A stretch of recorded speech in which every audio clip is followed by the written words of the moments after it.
Hello, Hello. all y'all good people, and welcome to the Pop Culture Green Room. I'm your host, And I'm Blair. and we've got a special guest with us today. We've got Andre Desir with us. He is an attorney out of New York City, and it's an exciting episode because we're going to get into the Kendrick Lamar and Drake of it all. And who better than an attorney to join us because we want to know why this is going why this is going on to begin with and why this is going to court and just to get some insight. Thank you so much for joining us. Yeah. Thank you for having me. Kim and I, we consulted on some stuff a while back, and we've kept in contact over the years. She's referred me clients. Kim, you are a resource. Kimberly, you are a resource that I'm happy to, whenever I have an opportunity to help, I will. I remember reading the book Malcolm Gladwell's, and forget the name of the title of the book. It wasn't Tipping Point. Uh, um, in any event, the concept is that you are. He coined this term connector. You are a connector. These special people who have the ability to connect multiple people in different areas of the world, and I think you very much fit that description. Thank you. Yeah, Thank that's you. true about her. Yeah. A Oh, little more introverted, but yes, that's definitely obviously definitely one of her strong suits. oh, you're a little bit more Yes, yes, yeah. I'm Oh, yeah. introvert. She's introvert. Yeah, I'm definitely the extrovert. Thank you so much. I would definitely have to say that's probably my gift. I can make friends with a tree. I told one of my cousins that years ago, and she didn't believe me until she was around me for like a whole month, and she's like, "Okay, yeah, she's right."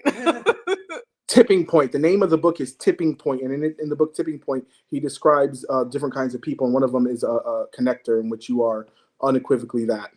Oh, there we go. Thanks. I'm Yeah. gonna have to check that book That is a out. cool, definitely. Yeah, that is a great fact. All right, cool deal. So let's see here. All right, first thing we've got. First things first. Okay, so Kendrick Lamar and Drake. So at first, it started off as just it seemed like this simple. Well, I mean, I guess it really wasn't simple because they were friends at first, as far as I understood. They recorded together, and then somehow or another, I guess it came that across that Drake was soft, or I don't know the whole context of it, but it just became this huge beef that's taken over social media, taken over the globe pretty much. And then now we've got Drake is so upset, so now he's suing. So what's your take? What can you break it down for us if you can? So J. Cole, Kendrick, and Drake are all peers. They're right. They view themselves as lyrical and successful artists on the same platform and on the same wavelength. And so Jake, just this all of this beef or the issue started with what originated as fun takes of like let's battle each other, let's Uh-huh. test each other's metal in a very like competitive but healthy way, and then it Okay. quickly devolved into your typical rap beef, and Kendrick and Drake went hit for hit, coming out with songs and doing hiring investigators to find dirt on each other's backgrounds, and it very much became a like I want to hate you and destroy you rather than being like a healthy who's the better lyricist kind of thing. And so they came out with music videos and Hmm. songs, the Family Matters, and now you Right. have the Not Like Us being the two most recent additions in that escalating rap beef. And just from a legal standpoint, I do want to introduce myself. You were partly right in that I am out of New York. I was born in Jamaica, Queens, Hillside Avenue. I went to John Bowne High School, which is in Flushing. I went to the City College of New York, which is in Harlem. Is where I studied political science and got my bachelor's degree there. And then I'm currently in Philadelphia. I'm licensed to Okay. practice law in Pennsylvania. I went to Villanova Law School, and I'm kind of doing a little stint in the city of brotherly love. And so that's a little bit about me and my educational background and history. Now, I do have to large disclaimer. I am a Drake stan. Since my whole life, I've bought every Drake album. Really? Okay.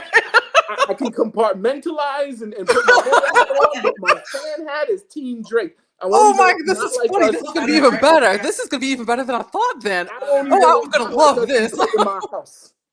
Okay, like that's the Oh, this this is is gonna be this is great Team Drake, but I can also be because I'm so Kendrick, Team uh, Kendrick Lamar. So Oh yeah, man. I'm gonna love this.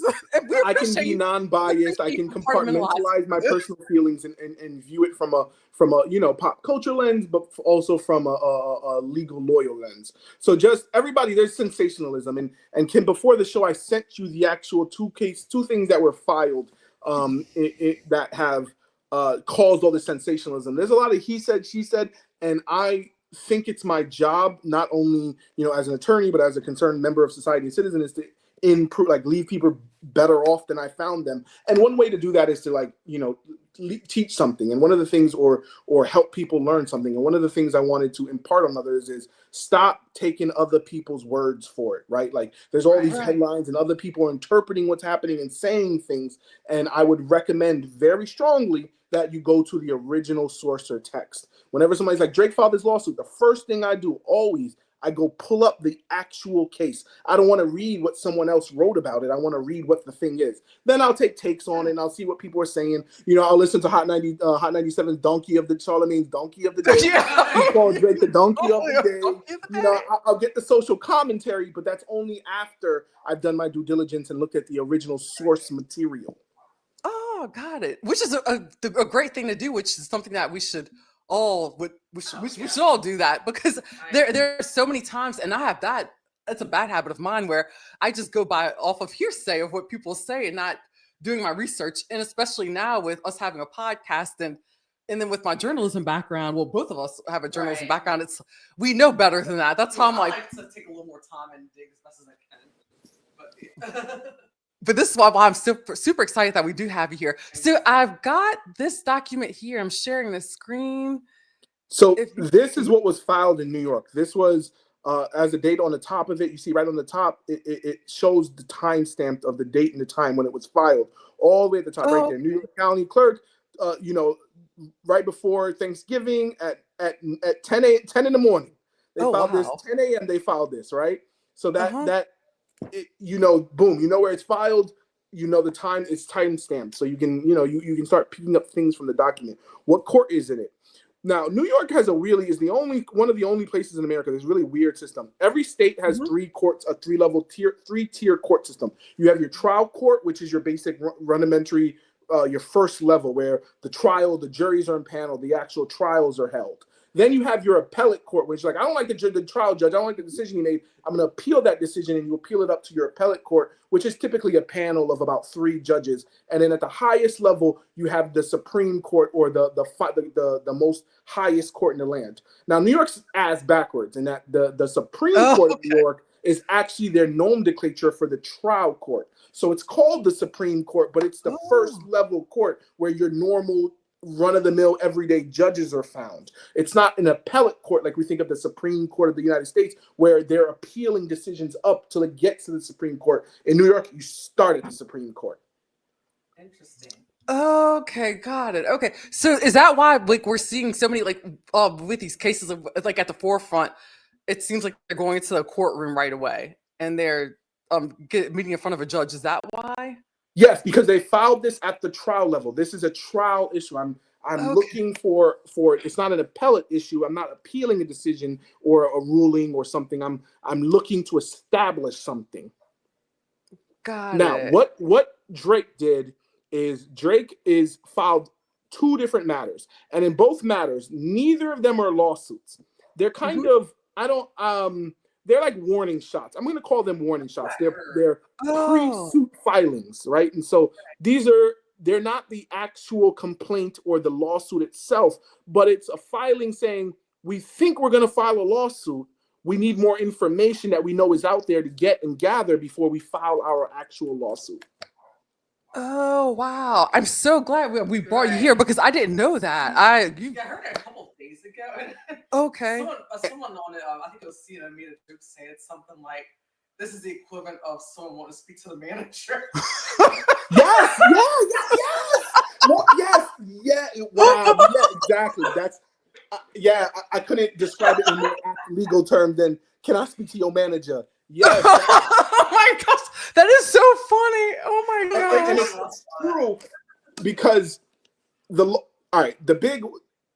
let's say 90% of cases settle, right? The amount of cases that are filed, and the legal system doesn't have the bandwidth in order to handle and deal with all of the legal matters that are filed. And one of the ways that cases, it's all about like horse trading. It's all about negotiating and posture. It's all about posturing yourself and avoiding risk or getting information. So discovery, which is the method of asking your opponent questions and requesting documents and information from them.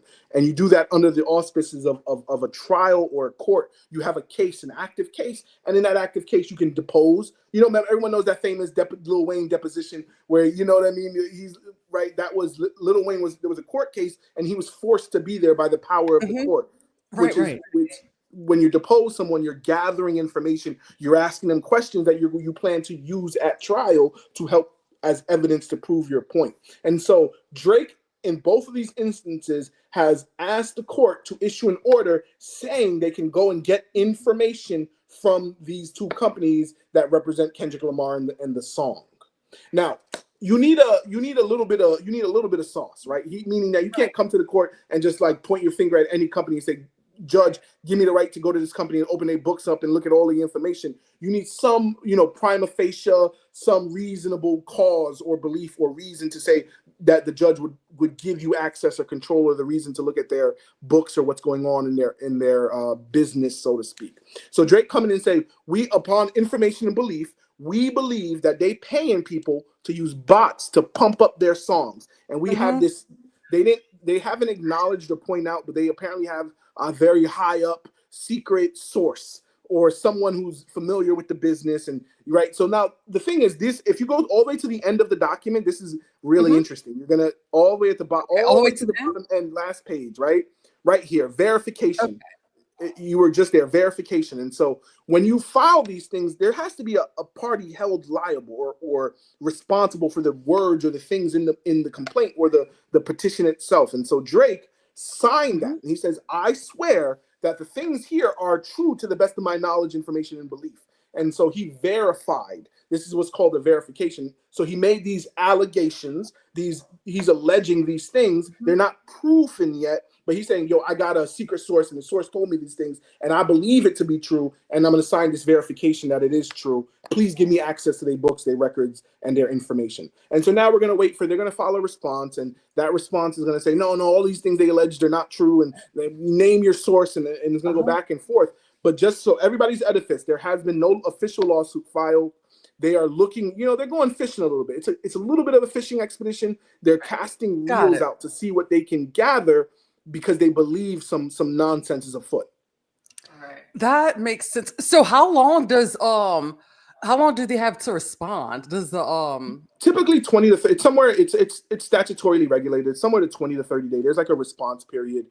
There's already been a ruling in the New York case. There's been a rule to show cause, meaning that the court accepted the document and told the other side, all right, you got anything to say about this? So the other side is going to now decide to whether or not to respond, how to respond, and they will.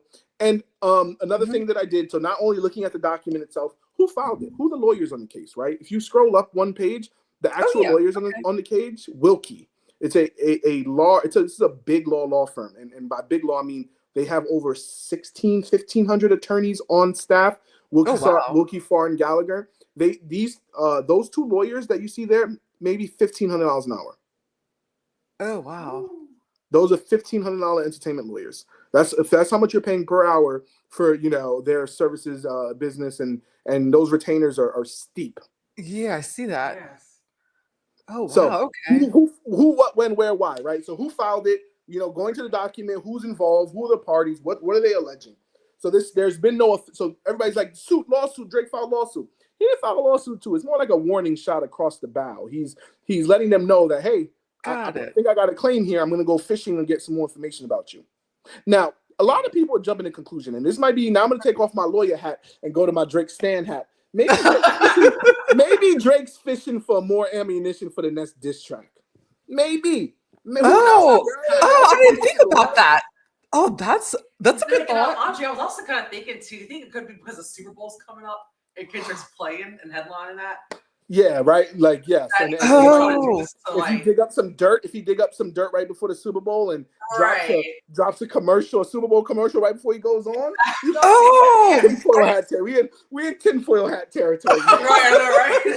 See, I didn't even think about that. Yeah, That's I've been thinking about that. See, that's why I like having her, because she'll think about things like that I don't even think about. I think about all the sensationalization of everything going on. Drake people, if you paying attention, Blair is available to be hired. She got the strategy, okay? She got the you want to hire her with the strategy right there, Drake people. If you're listening. I know, it's so funny. Yeah, her dad, rest in peace. He would always, like, for years, he always used to tell Blair, he's like, you should have gone to law school, you should have been a lawyer. Even as a little kid, he used to always tell her that. But hey. So now there are two. In both instances the same things filed in Texas, and so this is the New York one we have up. There was also the same similar thing was filed in Texas, looking for pre-suit discovery, meaning that the law says that you have a right before you file suit to get some discovery. You have to meet certain requirements, and they filed the same thing in Texas. And but there's one little difference in the Texas one. Unlike the New York one, you have to give the judge an idea of what your case is going to be about, right? So they can limit discovery. You can't say I'm filing a lawsuit about financials and ask for personal details about their dogs, right? It doesn't add up, because you have to keep it about what the lawsuit's about. So the judge will issue a discovery order that is limited. Okay, you've given me reason to believe that you need access to their books. Here's access to their books. You don't get access to their cell phone records, right? Just giving you an example. So in the Texas lawsuit or pre-suit demand letter, what they're saying is there might have a claim for defamation under Texas law. The New York suit doesn't claim have any mention or provision for the possibility of a defamation lawsuit in New York. In the Texas matter, there is saying that's when the pedophile, the sexual habits of Drake. Why? Oh, okay, because I was about to ask you. He's like, "Where are you going? Why are you telling us this, Andre? Where are you going?" Yeah. Got it. Okay. Yeah, because of course, whenever you the song is self-explanatory, but I was trying to figure out why, like, the lawsuits in Texas and New York. Now you're breaking it down. Okay. So in the Texas lawsuit, there's some allegations that that Kendrick made defamatory statements, and he's published some defamatory things. And they're saying we're going to sue. We're looking to sue him, and one of their causes of actions will be defamation, that he has defamed me by virtue of making these slanderous allegations about my character.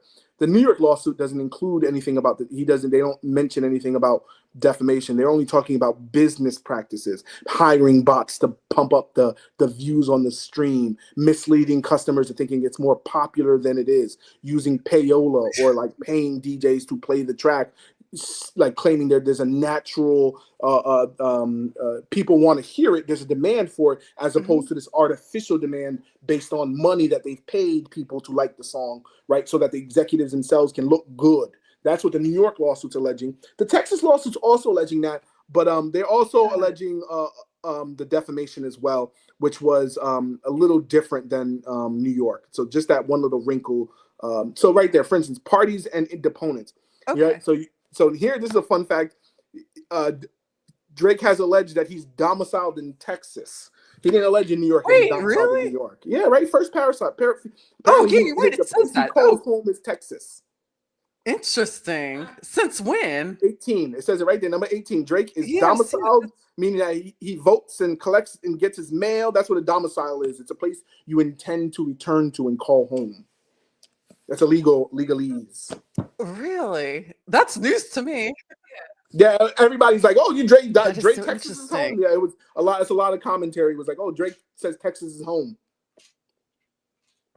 I've missed that. Oh my gosh! So that's okay. Oh, I have to go back and listen to that. I don't know. That is so interesting. It might not be. I mean, your domicile could change today and tomorrow. Like yesterday, my domicile was here, and then tomorrow it's here. Right? I intended yesterday to call that home, and today I intend to call this other place home. So it's fast and loose. You can play it fast and loose where your domicile.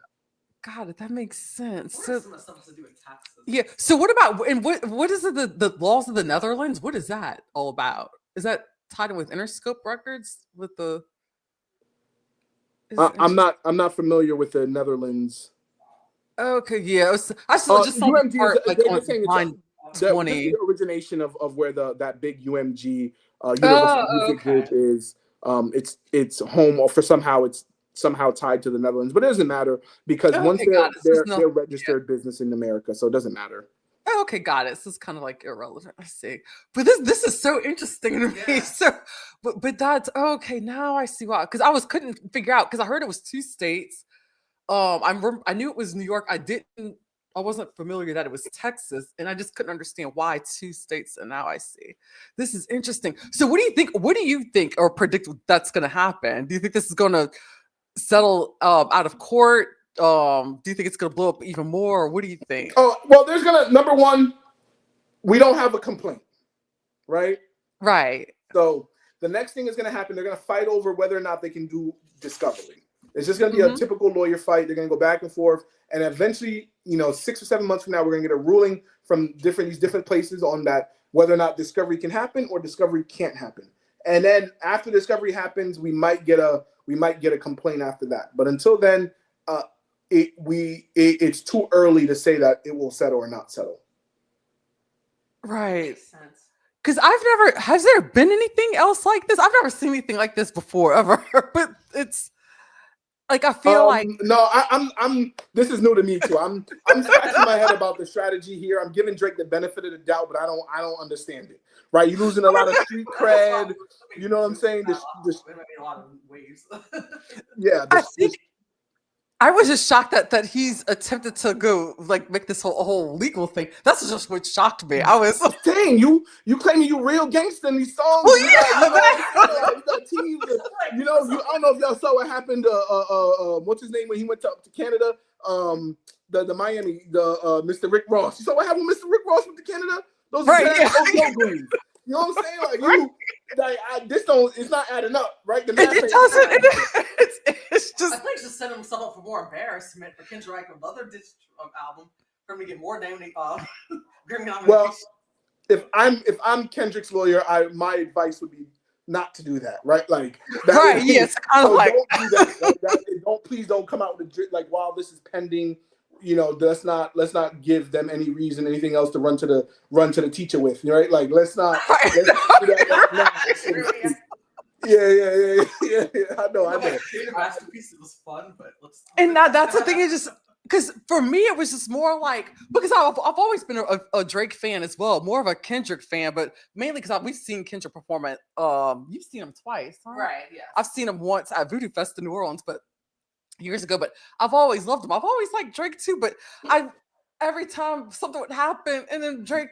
Then all of a sudden, I heard the court actually when I thought it was a lawsuit. I'm just like, no, what are you doing?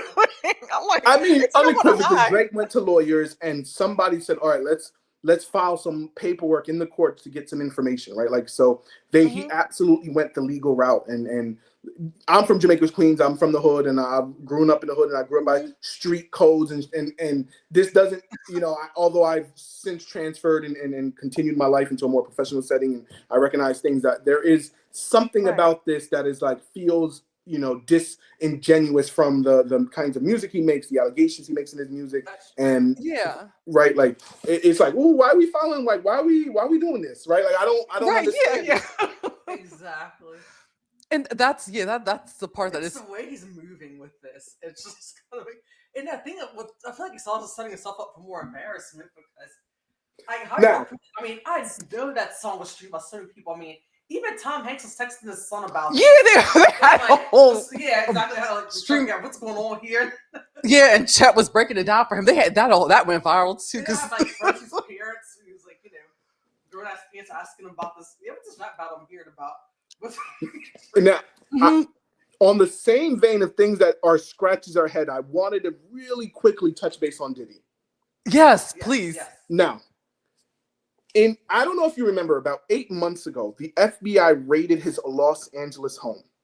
You know when all of that broke, that FBI was people there was these they targeting, they trying to keep a man down. They're like, there was all that talk about, the allegations and all the proof was out this is a witch hunt, or they trying to, they doing it in the same way they did Cosby. There was all this kind of chatter about how he was being unfairly targeted and treated, right?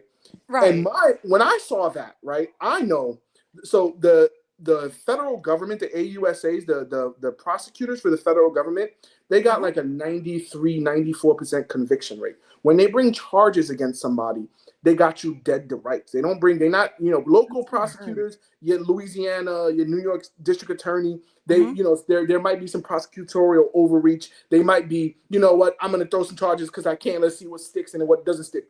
The federal government does not do that. They only bring charges when they got hand in the cookie jar. They got, you know what I mean? Like they got you dead to rights. And so when I heard that when I saw that the FBI raided his home, right? They had gotten a warrant from a judge to do that.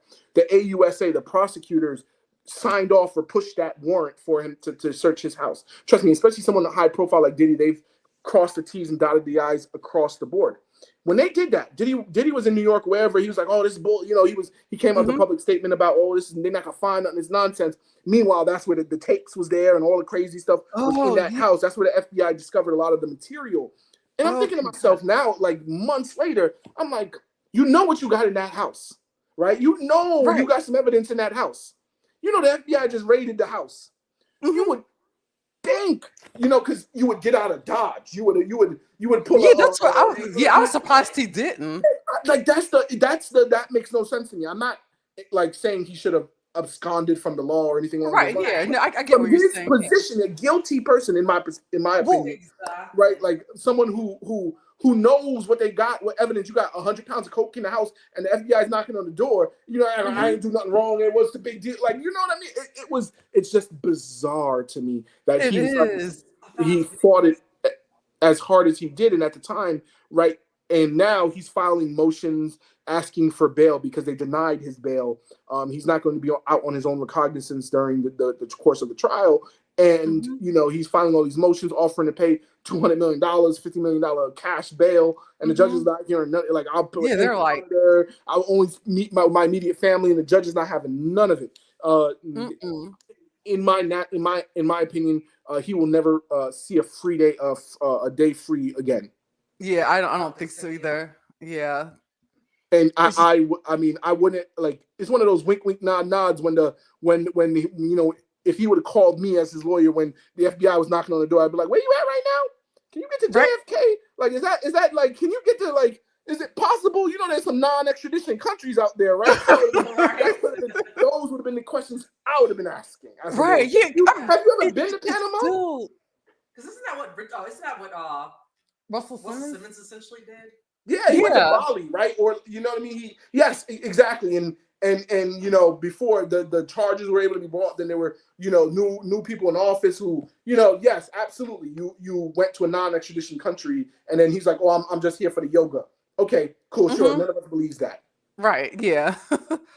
Oh, yeah, it's just that, but yeah, that still blows my mind till this day, that I'm still surprised that he stayed and he didn't flee. Like, I thought that he was gonna run. No, he was on some, like, it's a witch hunt. Okay, 2,000 liters of baby oil later, right? It's right. Yeah, I know, right? Yeah, it's insane. But you see, but for years and years, I've always heard rumors. See, our younger sister, she used to always go on, like, she would dig deep dives, like, years ago, like all this craziness. So that's how we heard about Jaguar, right years ago with these accusations, because she would just dig up all these stories and then and find these links. And so I've always believed it. And especially me living in San Diego for so long, and just in California, and us having family in the entertainment industry, it's kind of like the more bizarre things are, the stories they are, it's most likely more likely, yeah. She used to live in New York and oh yeah, that's right, for a while. But so obviously with the people she lived around and rubbed elbows with, she was gonna kind of do some digging and find out things, and sure enough. So that's kind of how that caught her interest in that. I feel like it wasn't really a secret. It's funny. I'm in Miami right now, and I remember it was like a Trick Daddy interview where he was like, "Yeah, man, I don't stay too long at a Diddy party, right?" Like it was, and this was years ago, right? And yeah, or Cat Williams, right? Like right, yeah, that's stand up. It wasn't. People knew it was like it wasn't. It was known, and right. It was the people who would decide that like it's worth it to risk whatever to experience it or be a part of it or to gain from it. Not the people who are like, yeah, I don't want no part of this. I'm it's 8:30. It's time to go. Call the Uber. you know, the lights turned Right. off and I gotta go, right? You know what I mean? Like, Yeah. no, it's the people who are like, oh, let me see what this is about. What's going on over here? Mm-hmm. Yeah. Oh boy. So do you think a lot of these people are getting paid? Like, do you think a lot of these people are paying people off to be quiet? Like some of these people who are trying It's to.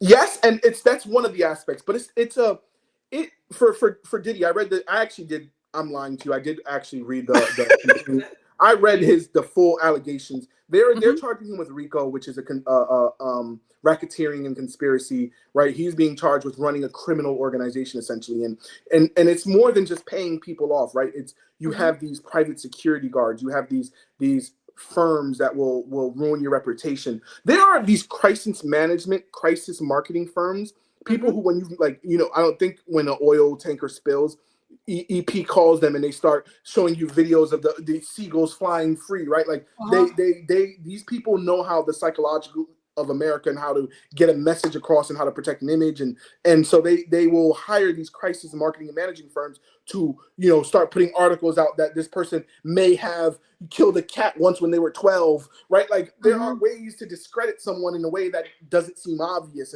and for someone like Diddy who had all of these resources at his disposal, it wasn't just paying people off. It was allegedly, according to the complaint, running this got it. vast network of intimidation, harassment. Like our new soon-to-be president Trump, very similar thing. When he lost in Mhm, 2020, in 2021, there was a primary. One of the Republican candidates in a small town, like a mayorship, didn't support him or didn't help him with the "Take Back Our Country" nonsense. He mhm, focused and went to that small town and primaried that mayor candidate or candidate. Like he supported the other side's candidate. I'm talking about something like a 20,000 person election.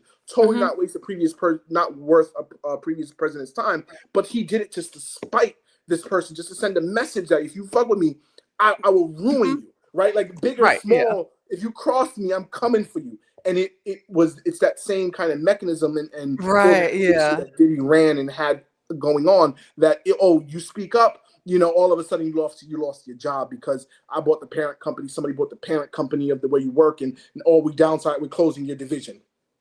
It was things like that. Yeah. That makes a lot of Yeah, sense. isn't there chatter that he's been trying to threaten people behind bars as well? Yeah, there's chatter about that, and again, just speaks to the lengths that he went to protect his Mhm. image, and you know, I was with my nephew earlier today. We were going out for dinner. I was trying to, you know, be a good uncle and teach him some life lessons. And one of the things I told him, I was like, all that's done in the darkness will come to light. Like you know, Mhm. you might get away with it today, you might get away with it tomorrow, but all that's done in the darkness will come to light, and that makes me now. I'm going to put back my legal hat on, and one of my favorite, you know, Supreme Court quotes and ideologies. And there was a justice who had wrote that sunshine is the best disinfectant, right? Meaning that, you know, pulling back the curtains and Mhm. letting everybody see what's going on. That's the best way to clean Oh. or you know, Oh, I um, like that analogy. yeah, sunshine is the best Yeah. disinfectant. So I it's a do. motive that I live by, and I think it's, you know, don't be Mhm. ashamed of the things that you do, and then you won't have, you know, nothing bad come to light, because you will never be ashamed of the things that you've done. Oh, I like Oh, that. oh, that's some. Yeah, I like That's that. a really great perspective. Oh wow, that's look at that. Whoa, Andre's over here just dropping I know, some right? knowledge, Exactly. knowledge bars, everything. Oh, that's super Exactly. super cool, interesting. And so, and when is Diddy's trial? Is he supposed to go to trial in 2025, the beginning of 2025, It, or? it it's going to take a while. There's Uh, typically your discovery period. See, Drake and Right. mhm, looking for discovery, it's like 90 days, meaning that, you know, you got to do investigations. You got to give time to get statements from witnesses and put together. You go the all of the evidence from the labs that have to come back, and, you know, so that mhm, you typically have a 90-day discovery window. And then the reason it takes so long is because then you submit to the judge. Here, judge, this is what I plan. These are the evidence that I plan to use at trial. And the other side goes, objection, you can't introduce this because of whatever exceptional reason why this evidence is not allowed to be introduced at trial. And then the judge will have to rule based on the law whether or not that evidence can be, you know, introduced at trial. And then now imagine doing that for 10 years worth of evidence and material and documents. And that's why some of these times it appears that it's taking so long in the foreground when there's so much work happening in the background. So you're like, why are we waiting 6 months mhm. for the trial to start? Because they're arguing over what exhibits are going to be introduced to the jury. Right. Oh wow. Yeah, this is fascinating. Yeah, for sure. Oh my goodness. Oh geez, I can almost like go on and on. It's just so crazy. It's kind of like I feel like lately, especially in 2024, we've basically gone from like when you look at the legal aspects of it, we've gone from one extreme to another. We've gone from Diddy, Yeah. from like the super extreme, like the worst of the worst you could probably get, to then we've got this whole, which I think the world we needed a palate cleanser, and I feel like the Kendrick Lamar and Drake beef is it's a palate cleanser, and I think that's why I It's think. Do you think that's why people are more into it as well? As also because it might be because it's not so dark. I think about there's all these like, oh, you're wasting your time with this entertainment, like it's not adding anything. It's just fun. It's just silly Yeah, it and is. it's low stakes and it's fun, right? Like there's no harm. They're like, these are both really rich people Mhm, whose families are now rich and they don't really have like any like they're beefing with each other, they're slurring and throwing mhm. allegations at each other, and we can disconnect for a second. We can just watch along and eat our popcorn and Right. throw out jokes in our memes and our group chats because it's just fun and Uh-huh. it's silly and it's low Exactly. stakes. When we're like surrounded by all this horrific stuff in the world and terrible news, we could just be like, oh, Drake's, you know what I mean? Like, didn't Millie Bobby Brown and Drake have something? Oh, we don't, you go Yeah. look at how Drake's is doing. I And know it is. is Kendrick even from LA? Like, where he from for real? Right? Like, let me go Google if I can go do our little investigations to see where he really from. Because it's low stakes and you get to have a little fun and not take it so seriously. Exactly. Yeah, and One of my favorite parts about it is how people are like, how like there's no way that Drake's gonna win this because I know stream that shit 50, 11 times. So like like I played it all day, every day. My children play it all day, every day, like stuff like that. And that's why I think it's also really laughable too because I saw a really funny TikTok about this. And I was like that this song already wants to platinum in my household. There's no way that this is being padded. but it's fascinating to me. I think what also just makes me what fascinates me the most about it is it's just like I said, it's a worldwide thing. It's just it's not something. Yeah. It's and then but then hearing people that who weren't even fascinated with hip hop, just hearing them stop and they just start cracking up laughing because they're really listening to the lyrics, and when you really listen to the lyrics, like I even do it myself. I just start busting up laughing. I'll stop the song just to laugh because it's just Yeah. know. I would recommend Rap Genius to folks who are really care about the lyrics. Like go on Rap Genius. Remember we talked about going to the source material. Yeah, oh, Go to that's Rap right. Genius and they break it down bar by bar for you, and they give you the historical context on Rap Genius on what this bar meant or what it could have meant and who they throwing a diss at. And that's what literally when the new diss track drop on a Saturday morning, my partner and I we are on Rap Genius. Like, oh, this is what he Oh, meant by that's this awesome. line. Oh, that's so cool. Oh, that's super neat. But no, it's just and like and to get a legal perspective from it, and what the fact that you're so well versed in hip hop, which is great too, because friends that we had on too, he was as well, and we didn't even know. And it was just so it's been such a treat. So it's just it's just fascinating because I always been like law's always something that's been fascinating to me and true crime and different things like this. But I'm like, oh wait a minute. But I'm obsessed with like I love Like entertainment and law. Yes. Yeah, the combination. So it's and So we there is one I did want to. I remember now when I was looking at my notes and thinking about there's one point I want to bring here. Drake is the party for one of them. The suing party is Drake's Precious Moments or that Moments LLC, Frozen Moments, whatever it is. That LLC that is his LLC. He's the single owner of that LLC. He's the executive officer. He makes all of the decisions. Oh, So that party is him. The party he okay. is suing is not Kendrick Lamar. It is the Spotify, iHeartMedia, UMG, and so it is all of these record labels and groups, that ultimately that promoted and advertised and marketed and made money and played not like us. But he's not really suing Kendrick Lamar. Kendrick Lamar has no decision or won't like be able to settle or negotiate any potential suit that happens because at least for the allegations as they stand now, it's the defamation isn't that Kendrick Lamar defamed me. It's that iHeartMedia knew that it was defamatory and still published it. Oh, okay, that makes sense. So Kendrick Lamar isn't being sued, right? He's not a party, he won't be a party to any lawsuit in the future. It's these big companies that he's going after. Now, there is a world where maybe Kendrick Lamar says, you know what, my name and reputation is so intertwined with this, I'm going to intervene or I'm going to join this lawsuit. That is possible, right? Because he's like, look, you saying I defamed you. I want my name and reputation is at stake. I want to join, and maybe a judge joins him. But as it stands, the parties to the suit will be Drake and then UMG, Interscope, these music labels, not these artists. Got it. Okay, so with that being said, do you think Drake went that route? Deep pockets. Who got the money? Is a soft hit? Is a soft hit so that way he's not hitting Kendrick directly? Do you think? No, because I mean, he knew the media, but come on, it's like he can't. Everybody, anything he did would have been is going to be blast out. So I don't think it was about the soft hit as much as right who you. Like when he's talking with the lawyers, he can't sue Kendrick because he has that artist that protects some of that artist protections. It's like, okay, who can we sue? You can sue the record labels. They had a duty to not publish defamatory information, or they who paid the bots. Maybe I don't think Kendrick was at that decision making level to pay the bots to pump the song. Right? Like, Kendrick wasn't like get the bots from China to bump up the hits. It wasn't Kendrick. He wasn't the party. While he is an indirect member or party, Kendrick wasn't the one that made that executive decision to inflate the numbers. Right. And meanwhile, some poor turn at Universal Music Group of Spotify's probably getting reamed. Right? Yeah, somebody's gonna fall. Yeah, I know, right? Why the fall guy? Right? Oh, that's so. See, this I'm so fascinated. This is so fascinating to me. But that's what's so. But that's what I like because she's always been interested in law. I've been fascinated by law and crime, and then of course our family's in the entertainment industry, so we don't have I was about to say we don't have any lawyers in our family. That's a lot. We do. I was like, we do have a very good lawyer in our family. I just didn't want to I didn't want to bother him with.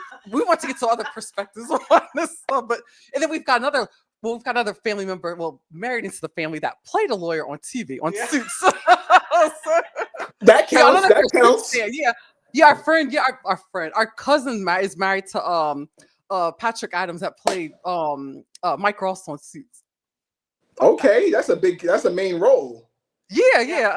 Her mom was on a podcast. That's the big lawyer. Yeah, fun stuff. But yeah, so it's like we get it's fascinating just. So, but there's just a lot of things that's been coming, like, because I was kind of thinking even a few years back that if I want to go back to school and probably pursue entertainment law, because that's something that's been a favorite of mine. But I mean, I feel like I'm a little old for that now. but you are never too old to pursue your dreams. I'm 36 now. I started law school at 27. Right? Oh, really? It was my second career. So I started law school at Villanova at 27 years old, where the average age in my class was 24, and so I was grandpa in the class. Wow! It's funny. I used to party with a lot of law students all over the New World, and they party harder than anybody I knew, which surprised me, but at the same time I didn't. But it's never too late to go back. I would encourage you to go if it's a dream of yours. Do it. The only thing you need is a bachelor's degree and an LSAT score, and you can apply to law school. Yeah, well, you've got a bachelor's degree. Yeah, you got that part. Yeah. Take the LSAT and do it. It is never too late. I think that it is if you really believe it's for you and you want to dedicate it to yourself. There's no cutoff date. You can do it. It is a very hard endeavor, but it's very worthwhile. In my opinion. So you said you wanted to be an entertainment lawyer, and I routinely get asked when people, when learn I'm a lawyer, oh, what type of lawyer are you? What type of, right? Yeah. And I try to make a joke out of it. I'm like, I'm a good one, right? Like trying to make a joke to change the common understanding of that lawyers are unlike. And in most fields, we're not pigeonholed, right? Most people practice a particular area because it's easy to them. They've spent a lot of time in entertainment or have a lot of experience in it. But I do all the things. Like my day-to-day is estate wills and trust. That is my main area and what I've had the most training and experience in. But I've also am more adventurous, and I have civil litigation cases going on. My first case when I was barred was bankruptcy. I took a bankruptcy matter on. I represent people in DUI matters and hearings, which is criminal. I've consulted on people on some divorce matters. I didn't want to limit myself and my abilities by saying, oh, I only do this one area of the law, right? Like, I'm not going to take on a murder trial, right? Like, you're not going to catch me on a murder trial. I'm not going to, Apple and whatever multi-billion company Fusion, I'm not going to be the mergers and acquisition lawyer on that because it's outside my pay grade and scope. But I do not shy away from new challenges and different areas of the law because in law school they train you. They don't for those 3 years you're in law school. You never become a specialist. It's not like when you go to medical school and you become a podiatrist and you specialize in 1 year only on the foot. There are no 1 year specialties. We are all taught and trained the same way, and it's more of our jobs that kind of direct us to our careers. But we all have the same ability. Okay. Yeah, I've always wondered about that. Okay, that's I learned something new every day. Yeah, that's I always take assumed that. Okay. In the first year in law school, all the lawyers take the same exact 10 courses. We all take those same 10 doctrinal courses. So torts, criminal law, civil law. We take all civil procedure. We contracts. Every single lawyer has taken that same exact caseload across the board, right? And all of our training is very similar in that way. Year 1, 10 doctrinal courses. Everybody takes them. Got it. Okay. Oh, this is fascinating because I always assumed that you had to pretty much know what type of law you want to do. Oh, okay, fascinating, huh? I mean, there are people who are these are super A-type people, so they woke up with and knew what they were going to be a Supreme Court justice. Like, I've had classmates that they had gavels and their whole life. Hell yeah. Kind of thing. So there were some of those, but as far as your jobs, and there are some areas of the law like patent law. For instance, you have to have a BS or a degree in sciences in order to sit for the patent bar. But other than that one area of the law, 90% of it's wide open. Got it. Okay. Yeah, one of my girlfriends is a patent attorney. Yeah. Okay. Yeah. Okay. You have to know science. You have to have a degree in science to sit for the patent bar, which makes sense because how else are you going to describe inventions if you don't know scientific language? Yeah. Makes a lot of sense. Oh, this is so cool. It is very fascinating, especially, because I guess it's over time, there's so many different cases and things that come up, and then, times are different now, especially now that you have, people more under a microscope, especially in the entertainment industry, because it's publicists don't have a handle on things anymore like they used to, and the social media, things are moving at 100 miles an hour. Yeah, everybody's got cameras on their phones now. So it's you have a lot of that. That's all part of it also. And another case that came up to me, it's more dealing with California law. I've actually heard about it yesterday. Kim knows I kind of as a past few months have started to listen to a lot of K-pop, whatever. Short version is that there was a girl group that was put together where it's the way the industry set up is that there's an entire system of where they put these people through, because it's a big money making business that where it generates billions of dollars. Well, there's a few labels and companies that they're putting in the United States now that follow that same system. One of them had a reality show put together, I guess in South Korea, that put it together, a girl group, whatever. I think they're called Vicha, something like that. Yes. Well, a lawsuit came about. People were kind of wondering what happened to them, because they're an American-based group, and where this company has an American branch now, that's in Los Angeles. And people kind of wonder, there's been radio silence for several months of these girls, what's happening. One of the members left, and she filed a lawsuit through the state of California because they're big time violating child labor laws. And I heard that California is very, very strict on that. So I'm curious to learn more about that too, because basically it's a lot of things that are getting regulated in Korea. They've been trying to get away here in the United States, and they're going to be in hot water and get the access handed to them. So I'm kind of curious to see how that's going to play out. California is America's, I don't want to call it petri dish, but it's more like testing grounds. So a lot of they're the most advanced jurisdiction as far as their laws and the protections that they offer consumers, and they are willing to try.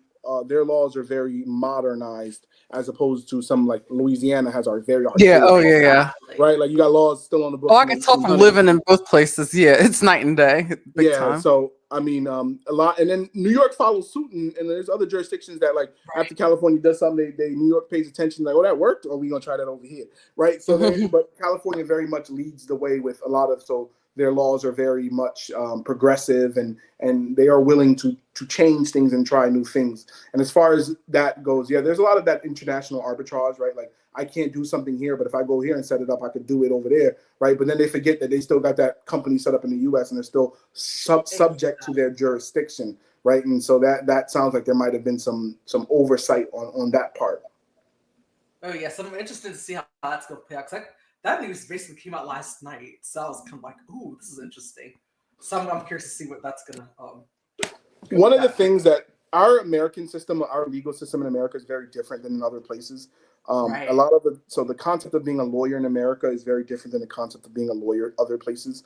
It's not as prestigious. It is seen more of it doesn't have that same level of like education requirement. Like in most places, to be a lawyer, you need the equivalent of a bachelor's degree. Whereas in America, to be a lawyer, you need the equivalent of a doctorate degree, right? And so the systems are one of the big major reasons why in America, this is the number one overarching things. Every party is responsible for their own attorney's fees. Right. So you can't burden shift in the UK, in the British system. If I sue you and I lose, your lawyer sues to defend that lawsuit. The losing party has to pay them for both sides. Interesting. And so that the stakes are much higher. You only bring lawsuits if you like absolutely certain you're going to win, because you can't go these fishing expeditions going out looking for discovery, because if you lose, you got to pay the other side's lawyer fees. So is that kind of like with kind of like what's going on with what's his name the McGregor guy with over in Scotland, kind of like how she sued Conor McGregor and how like he got was found liable and so for instance when you sue someone there and you win that lawsuit, not only do you win the underlying claim, like you broke my car and the damages are $5,000, you owe me $5,000, you owe me the underlying damages, and you owe me my lawyer's fees coming to get you for messing up.